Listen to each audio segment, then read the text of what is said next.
Breaking news mga kababayan. Nako po, ito na ang mga Marines. Sumabog na sa international media dito sa RT, Moscow. Talagang umabot na po ang isyong ito. Itong nakawan na mga delivery ng mga mali-malitang kwarta na sangkot ang mga malalaking pangalan dito. So ngayon mga kababayan, nako po, napakagaling pala ni Attorney Baligod na nagsisilbing legal counsel ng mga 18 Marines na ito na nagpasabog ng mga napakalupit na mga pagnanakaw. Mga kababayan, ibang klase pala si Attorney Baligod. Napakatalino pala nito. Talagang dekalidad pala na abogado ito, hindi basta-basta. Na sinasabi ng mga tangalista, nilalait nila si Baligod. So ngayon mga kababayan, pakinggan po natin ang interview. Mapapahanga kayo kasi nga si Attorney Baligod, na-deliver ng maayos, maliwanag, kung ano ang mga issue na problema na kinakaharap ng ating bansa. So ngayon mga kababayan, pahiyang-pahiya itong si Trillanes na talagang isa po sa mga main character dahil po sa pagkakaaresto ni PRRD. At ngayon po pahiya rin sila Lacson, Boying, Tito Soto at lahat ng mga tangalista, bobolista dito. Ito na po mga kababayan ng pasabog ni Atty. Baligod. Magugulat kayo kasi napakagaling pala nito. Ito na po.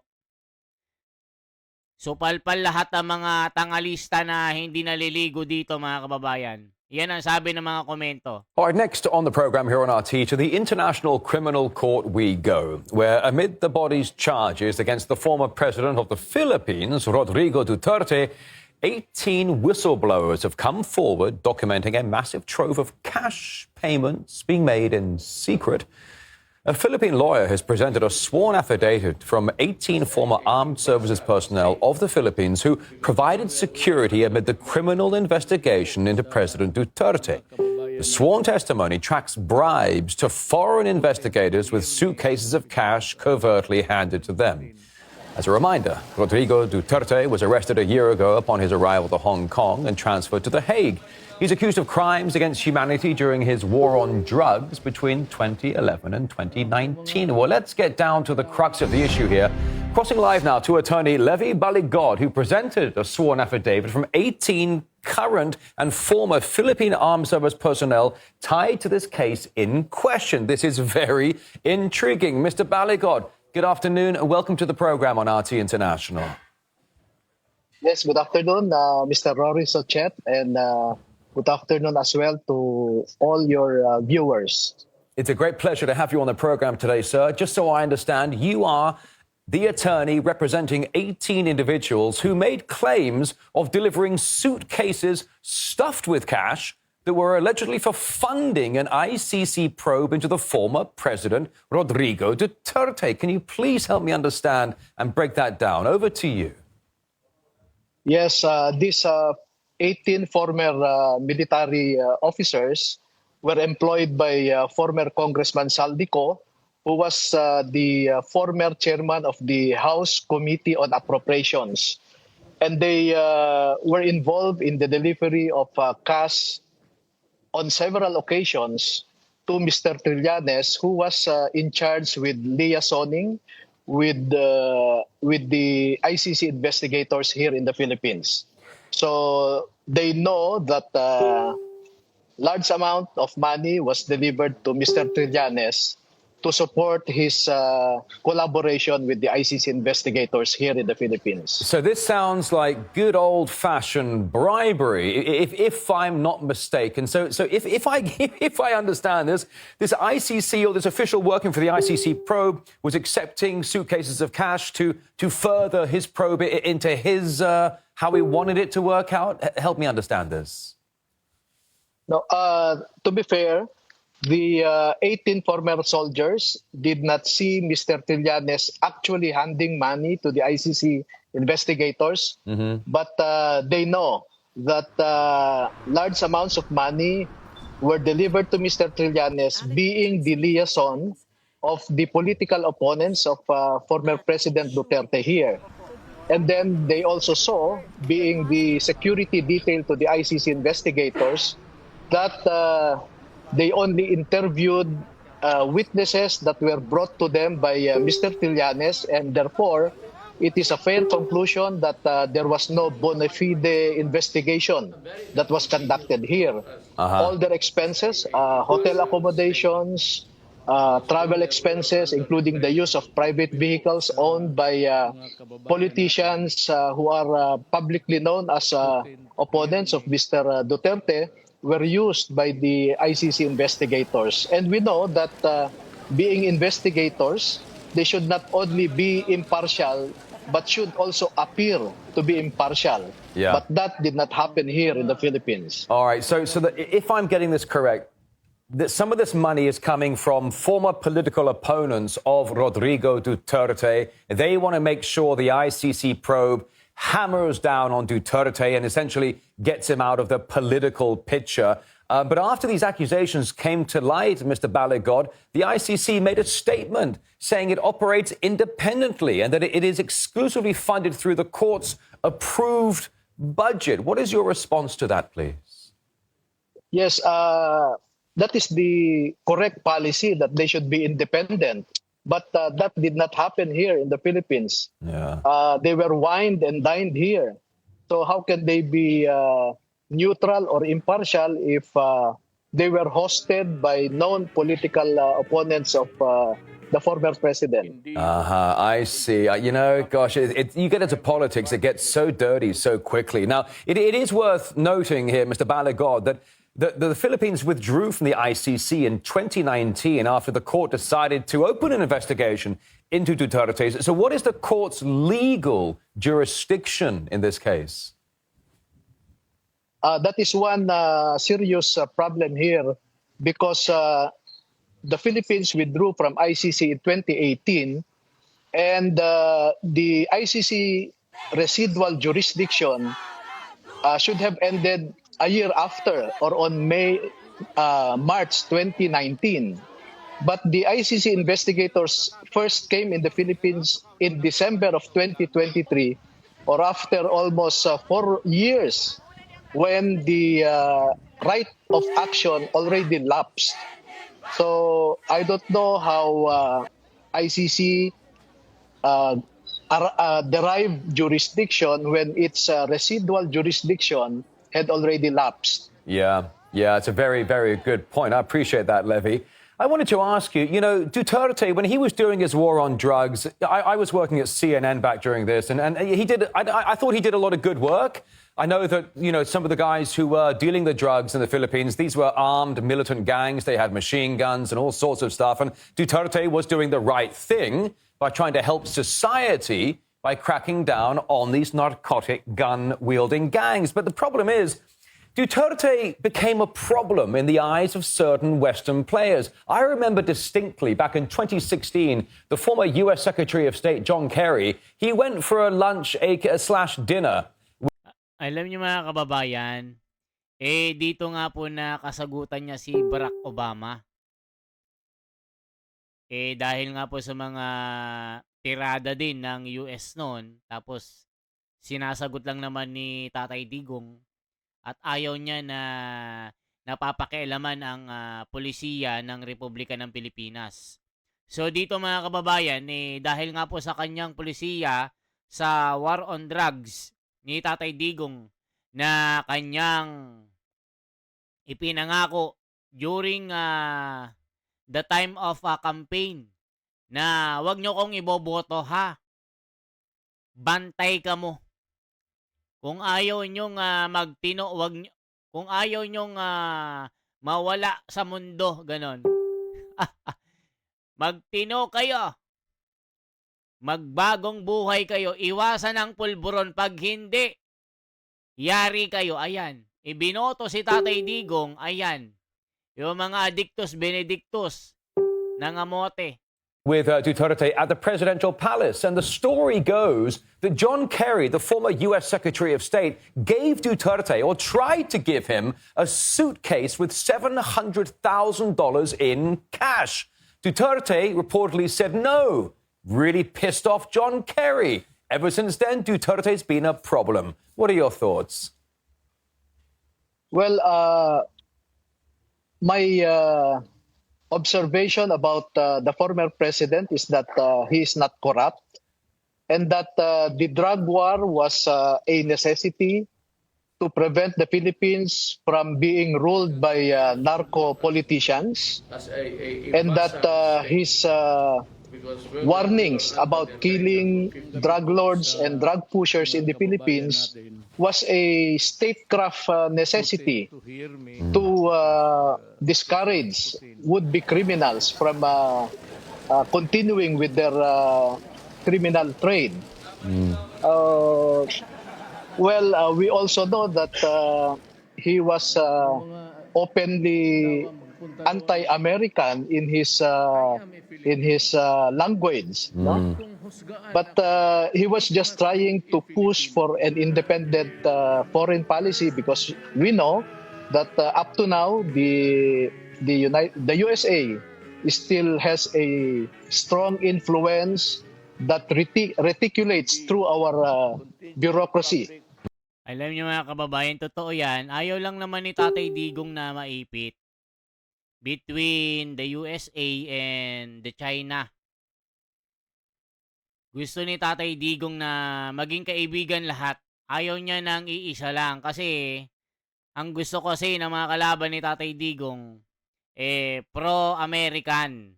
Pero sabi ni Tatay Digong, no. Di ba sinabi na rin ng reporter na tinangkang suhulan pala si Tatay Digong ng $700,000. Pero, tinanggihan ni Tatay Digong, ganyan ang Pangulo. Hindi pa hetot-hetot, hindi pa bangag-bangag. Yan ang sabi ng mga tao. Ganyan dapat may isang salita. Hindi magsasalita sa hangin pala. Kaya mga tangalista, bobolista, gumising na. Kailan kayo magigising sa katotohanan na pinaglololoko na tayo? Mali-maleta na ang ninakaw sa kaban ng bayan, pero kayong mga tangalista kayo, maang-maangan at bulag-bulagan pa rin kayo. Yan po ang sinasabi ng mga komento, mga kababayan. Tapos ngayon, yung 18 Marines, ayaw investigahan ni Pampilo Lacson. Tapos may mga kondisyones pa. Ayusin daw yung affidavit nila para anytime buksan na ang investigation. Isipin mo, tuturuan mo pa. Ping Lacson, kung talagang seryoso ka sa trabaho mo bilang chairman, huwag kang magbigay ng kondisyones. Hindi ikaw ang masusunod. Di-investigahan mo. Gamitin mo ang pagiging investigator mo na pulis. Hindi yung manguhula ka lang sa mga mangyayari. Kaya ka nasasapak ni Marcoleta ng katangahan mo. Yan ang sinasabi ng mga tao, mga kababayan, bobo. Ayan, tinatawag na bobo ito eh. Yan, ginagalit kasi ang taong bayan. Sabi ni Federico San Juan ng Batangas, dating tangalista, ngayon hindi na. Grabe naman. But it's not just in the Philippines. I think that kind of American influence spans many governments around the world. Kind of disturbing to say it, but I think it's quite true. Do you think the Philippines, do you think you're stuck between a rock and a hard place? You go back to the presidency of Duterte. We know that America wanted the Philippines to take a certain hard line against China. And Manila is trying to play both sides. Well, we want to be friendly with China, we want to be friendly with America, but maybe one or two are asking us to choose sides. Does that make any sense to you, Levy? Yeah, because the Philippines sits in a strategic location, which is part of the first island chain, as they say. But there is a government template where the Philippines should deal with China economically and deal with America militarily to balance both hegemons, so to speak. But that did not work because the U.S. would not want the Philippines to build a stronger relationship, economic relationship with China. And also China would not want the Philippines to have a strong military relationship with the US. Yeah. So that is true. We are between the devil and the deep blue sea, or between Sheila Yeah. and Charides, no? Yeah. Yeah. But, our foreign policymakers in the Philippines should realize that the Philippines can be both friends to China and the US. And the Philippines being a strategic, geographically strategic in the South China Sea, is already an obsolete concept when it comes to geopolitics, if I may say. Well, it's. I think you're absolutely right. You're, for the Philippines, really stuck between a rock and a hard place, between two of the biggest global players on the block. I think it's a very intriguing and somewhat disconcerting position to be in. But we're so grateful for your time. We're also grateful, frankly, for the former presidency of Rodrigo Duterte. But for the Ayan, mga kababayan ko. Ano pong sinasabi ng mga komento dito? Para malaman nyo. O tangalista, makinig kayo ha. O mga kababayan ng mga viewers ko ha. May mga tangalistang magko-comment dito kaya asahan nyo na walang magandang sasabihin ito. Ito po, magbasa po tayo ng mga komento dito. Kahit mga mga 10 comment lang. Asahan nyo may tangalista dito na magko-komento. Ito po.